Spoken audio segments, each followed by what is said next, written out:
If you purchase the Regulator AT, you have the capability to set up users and download an audit trail of the lock. This is possible by connecting the lock to your PC. Before you connect your lock, verify that your computer is running Windows 7 or newer and Microsoft Excel 2007 or newer. Connect the lock to your PC using a micro USB cable. Make sure the length is sufficient. After a few moments, you may see Windows setting up the lock as a new USB device. After the setup is complete, launch the Excel spreadsheet regulator_AT_ActiveTrack.xlsm. When launching the spreadsheet, a message will appear at the top of the window alerting you that some active content has been disabled. Click on the button Enable Content, or else you will have problems communicating with the lock. After the workbook is open, you will see a series of tabs along the bottom. Instructions, Users Communications, Lock Data, and Notes.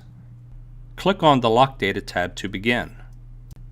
Notice the columns across the top, specifically lock name, lock serial number, and lock passcode.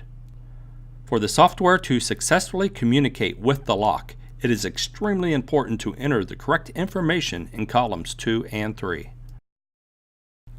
Find the green stickers that are packaged with the lock. They contain information about the serial number, lock passcode, and factory reset code. In the first column, enter a name for the lock.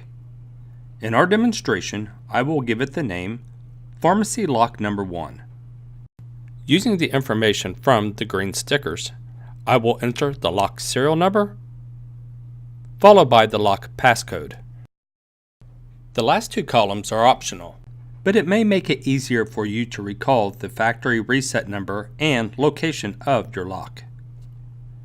When finished, Excel will automatically save the data. So now let's click on the Users Communications tab on the bottom. Let's test to make sure the workbook can successfully communicate with the lock.